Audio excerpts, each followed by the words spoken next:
Hi everyone, welcome to day 4 of Wise Humanity Summit. Today we are ending with part 2 of the event, which is the wisdom within me. We went through all the transitions, all the most important transitions in life, and I'm very curious how this have landed in you. What have you harvested? uh, if you have gained more understanding of rites of passage and connected with the different wisdoms on all these stages of life. And yeah, tomorrow we are stepping into wise we. So we are going from being inside and looking into our journey and understanding other people's journey to find our gifts and share ourselves with the community, get in contact with the interconnection with all other beings, learning about community, about feminine and masculine in society and in ourselves. And before we do that, I deeply believe that integration is important, is very important. And for me, it has been also a very intense journey to do the interviews and integrate. And I believe that when you watch these talks, you harvest things, and some things are landed directly, and others stay around until they click. So the practices that we share every day to support the integrations are actually quite important. So I invite you to look at them. And today we're going to have a live session with two very special people to me. They are of big inspiration. They are spiritual teachers. They are a couple, and I always feel they have this balance between masculine and feminine within themselves and with each other. And this is for me is like kind of something very important in our journey as humans. So I would like to welcome Susannah and Paul. Welcome. Thank you for being here. Yeah, thank you so much for your talk, Susannah, and your grounding energy, Paul, always there to support us in yeah, in grounding all of this. This is so intense and beautiful. Mhm, So mhm. I would love if you would like to share a little bit about awareness in our human journey, or like what's important to consider, in this journey as humans. Something's just been coming up for me, and I want to say, oh, I'm inspired. I want to continue with this topic and with this idea.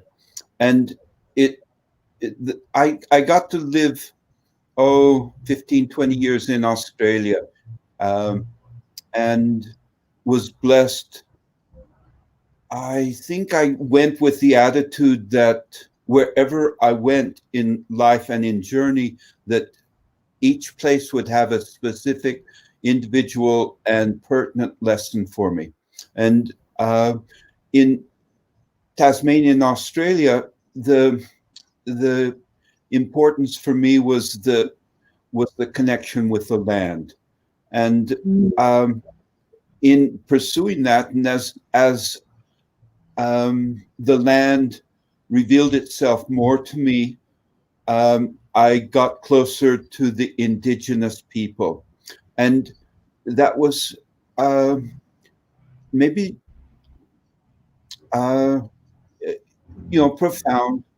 Like um, a sacred space for me, a sacred memory, and it's a sacred holding even now, and the the interconnectedness of the tribal indigenous people in Australia had this attitude that they said every everything that you are, everybody that you have been in contact resides in your soul, and you bring everybody with you to meet whom you're meeting, and the people that you're meeting are also that.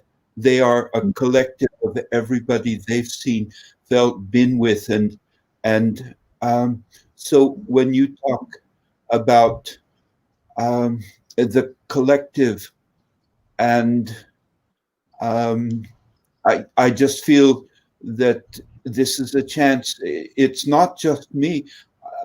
It's everybody that I have been in contact, all of my experiences, and all of the connections uh, coming forward in this moment to be with each of you in the same capacity.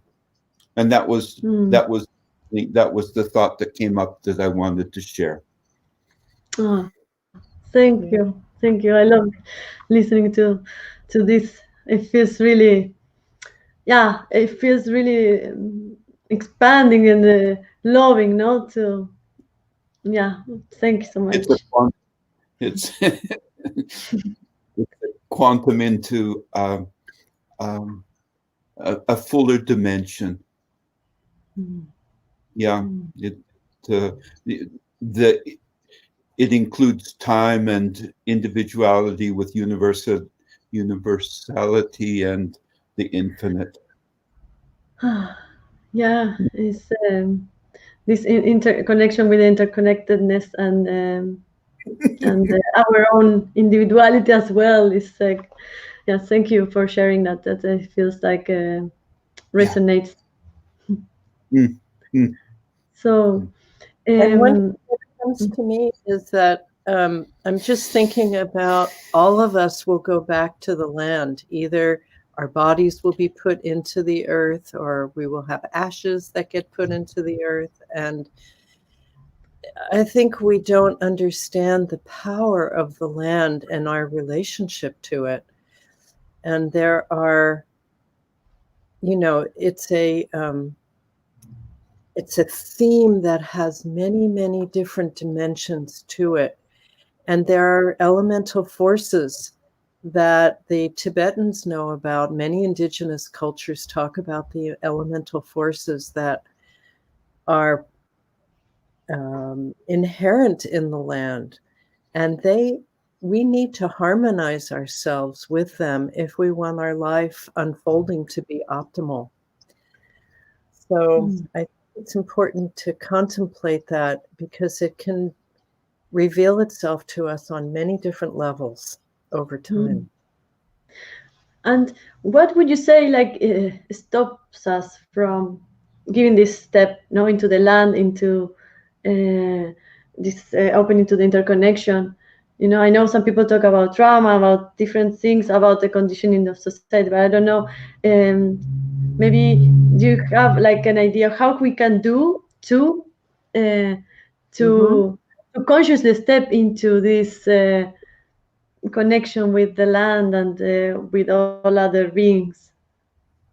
It's a really good question that you're asking, Veronica. I appreciate it very much. It's a very deep question. And I would say a simple answer is that the primary obstacle in the way is that we identify ourselves as a separate self and we have objectified ourselves. We think we Mm, are our bodies and that you are you and I am me, which is true on a certain level. That is true. But we take it too far.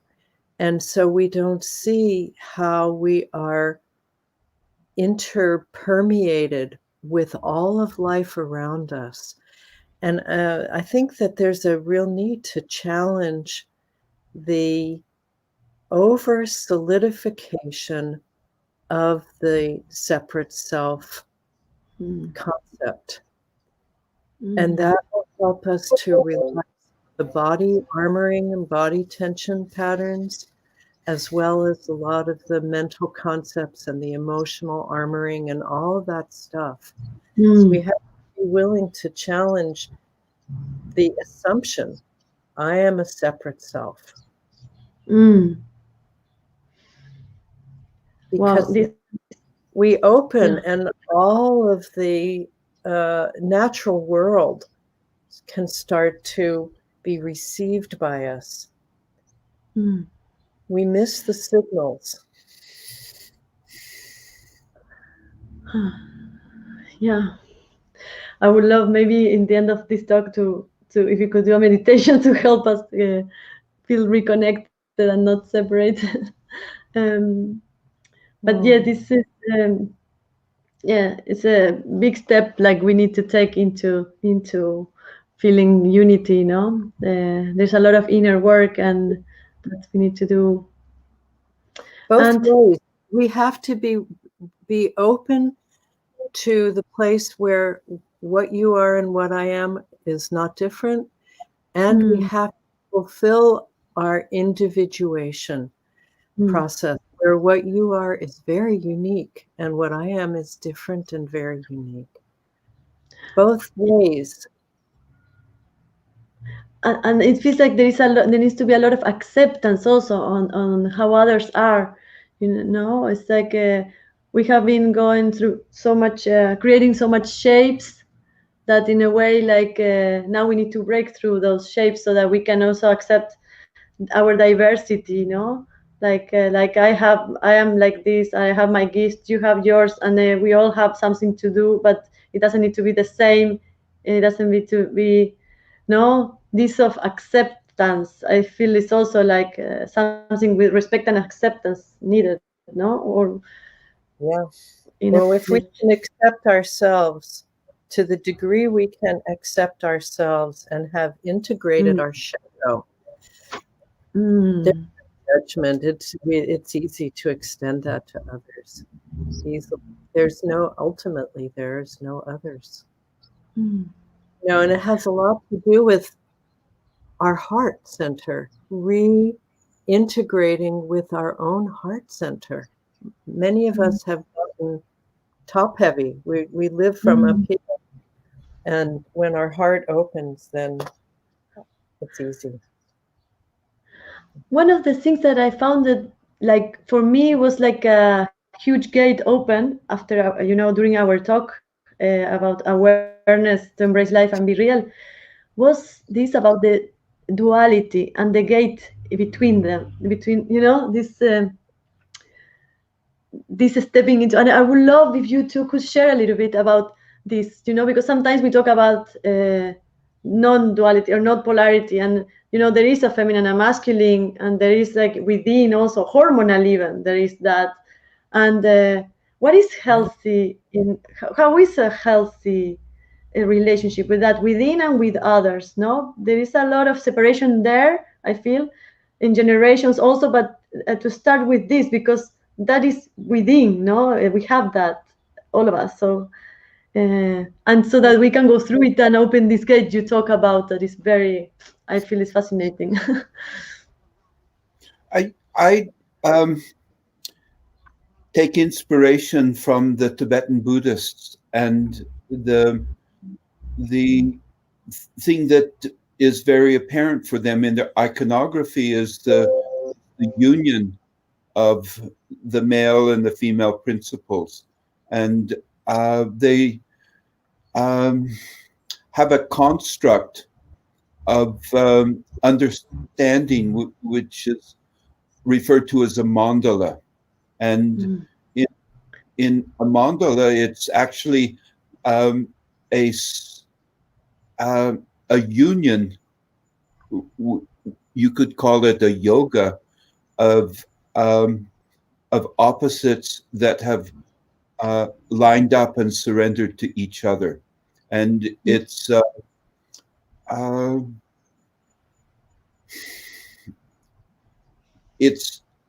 ambiguous in that, in completely surrendering your power, you gain all power.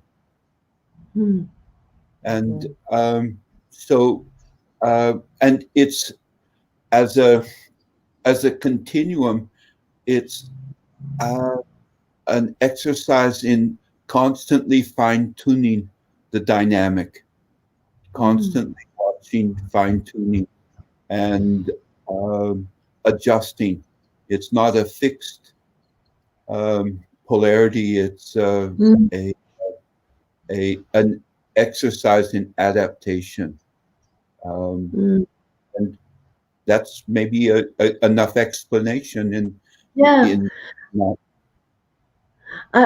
Paul, when you say this, it comes to me like, in order to do this, is that you really need to be aware, no, because it's not like a passive surfing your life experience. It's more like you really are aware and observing, or to be able to act with this. No, it's like awareness is, I guess, a key. Yes. Mm. There's factors involved. Oftentimes, the mandala has a guidance through a deity, like it could be a Tara mandala or a Buddha mandala, or um, and the, or land, you know, or spirit mandala. And um, what's that's one of the dynamics, and the other dynamic is that it has a capacity to shrink to nothingness, Mm. infinitesimal, or expand to complete envelopment with everything. And that's a wonderful aspect of the mandala dynamic, is that it has a capacity to merge and enlarge Mm. itself should the situation be appropriate or auspicious, and it can contract and uh, be still and quiet and unobtrusive as well, if that's what's appropriate. Yeah. Wow, I, so very flexible. Yeah. I wanted to add to that. Thank you. That was beautiful. That again, it comes back to the heart, our hearts. That when we are connected with our hearts and we live from our heart and not from our mind, we will be able to honor the duality and to feel the unity kind of shining through the duality. But if we go to non-duality in a conceptual way, we're going to be Mm. lost. It's really it actually creates more duality. It's a paradox that when we honor duality, we see the unity and the oneness shining through. And if we insist on non-duality, we've just put ourselves into another conceptual box. And then that Mm. creates more duality. So I think that I just keep being pointed to our hearts have a very beautiful, encompassing, unifying knowing that our minds don't understand beyond Mm. words. The actual experience, not just the words of it, but to actually immerse. You've been there, when you fall in love and the whole world is luminous and you start to see the light shining everywhere. We all know that experience, don't we?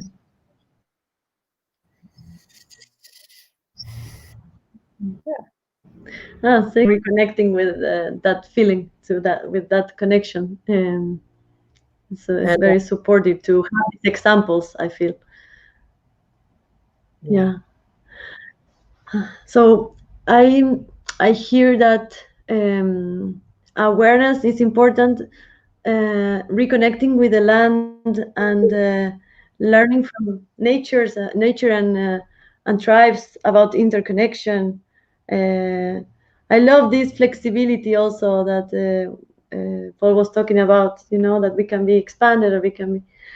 It's like it feels so free. It's like a sensation of liberation, no? When things are not rigid, as you say, like yeah, Mm. and this and the mind somehow is she wants to help out, but she shapes things and give want to give names and tag, no? So when we let go, okay, thank you, but no, thank you, just one experience, and then we can really, no, we can really maybe open to what is actually there. Awareness is a big word, and it can be expanded, and you could probably talk about it for a year. But really, Mm, the deeper we go into it, the more we land in something very simple. Just very, very simple and Natural. yeah, natural. Yeah. Yeah. Mm. Thank you so much.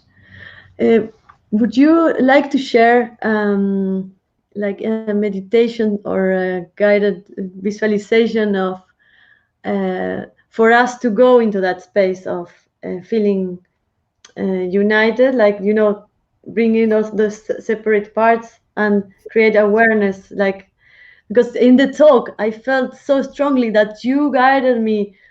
I mean, you guided us into that space of awareness. It was really amazing because, discarding things, suddenly I found myself there. I didn't expect it to happen like that. I was more mental, asking questions and wanting to know. And then you made it the experience. So if you two could guide us into that space a little bit, or of unity within us.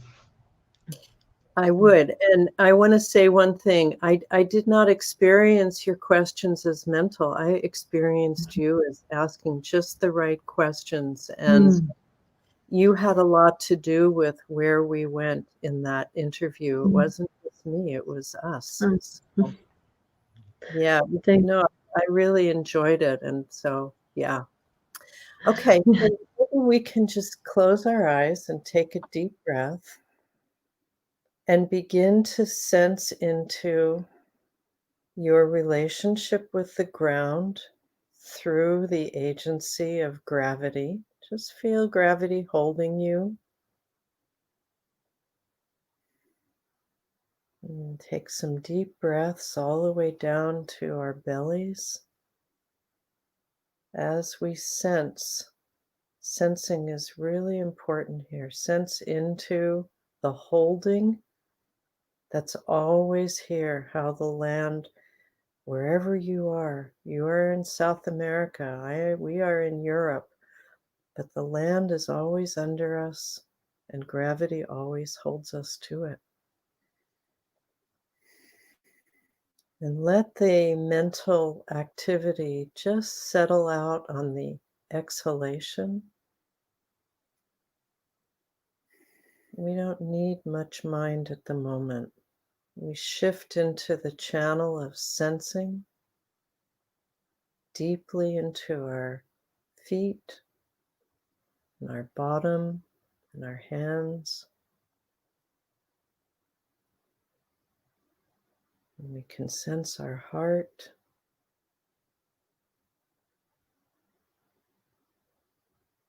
And a deeper knowing where we all know what's real and we all know what's less real. And we begin with each breath to come out of the world of the wondrous world of fabrication and ideas and inventions and all that we have made here on this planet. And we just begin to return ourselves to something very simple. All I know is if I'm breathing in or I'm breathing out, or maybe I'm in those magical gaps in between the in-breath and the out-breath. And I get curious about, what does my belly center know? What does my heart know?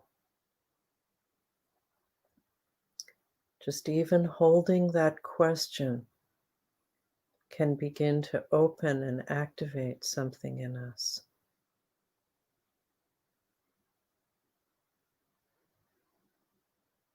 And as we're breathing, I am saying a prayer inside my heart for everyone, for all of us, that we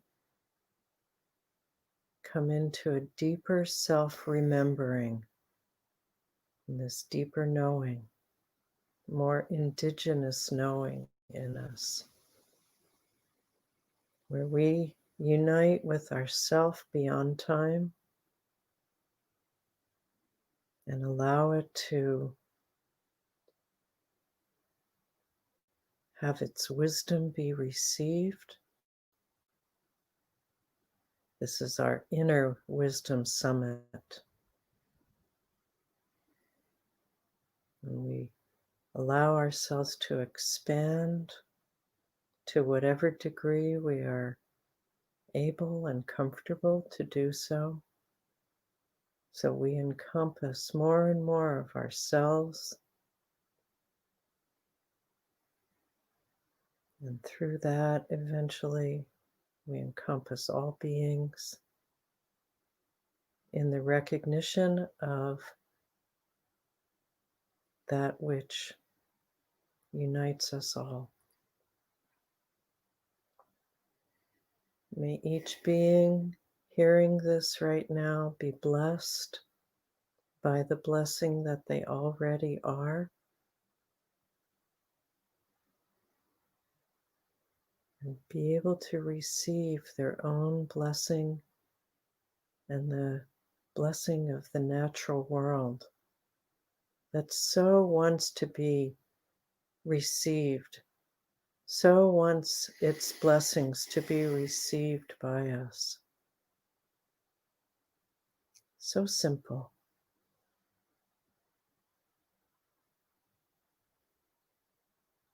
We seal this in light and in love, with best wishes for all. Yeah. How's that? It's okay? Just a little offering. I don't hear you, Veronica. You're muted. Yeah. Thank you so much. It's beautiful. I feel very peaceful right now. I would like to ask you, do you have a question that we can ask ourselves in our daily life to reconnect with this that we just connected to with this meditation? Wow, you really have a gift for asking such good questions, Veronica. Let me see. Do you have something to do? How can I connect myself to the natural world just right now, no matter where you are? How can I sense the connection? And really, the words Great. sensing is important here. Not thinking about it, not visualizing it, though those are fine, but really to come down into that deeper knowing that can connect us through sensing. Simple. And practice So that. how can I? Please. Yeah. No, I want to put it on my fridge so that I can, I feel these things are so supportive, especially when you have done the meditation, you have that, and then you just need to remember or, have a recalling the experience so that it slowly can grow and grow and grow. This is something that I've been feeling very strongly with the talks, because it brings you to that place. And then these kind of practices that you have shared, it supports us in reconnecting with that experience and growing it. Thank you so much. I just got something. If you forget everything I've just said, which is fine, just sense your roots. Just keep sensing into your roots, the root system. And let that reveal more and more to you what you're connecting with. Just connect with your roots. And when you say roots, it can be like in a physical level, it can be also in a ancestral level, or it could. I was thinking more like psychic roots that can go underground and receive information. But I think any way that you relate to the word roots, it's a powerful word. See how it comes to you. It may be different for each person. Ah, great. Thank you so much also for making that declaration. I think it's very beautiful when because we all have a different understanding of things, and how it's amazing how we can use kind of the same tool but in different ways. I think it's fascinating that there's so much diversity. It's beautiful. I do too. And I want to thank you for what you've created. It's so beautiful. Really, really well done, Veronica. Hmm. Thank you. And thank you for inviting us. It's been My pleasant. pleasure. My pleasure. I feel honored to be with you too. Yeah. I'm glad we met. We know each other for many years. Yeah, I know. It's a blessing. You're a blessing. Go well. Go well, Much everybody. Be love, well. much love to you, Paul and Susannah, and to everyone who is watching. I see you in another talk. Thank you.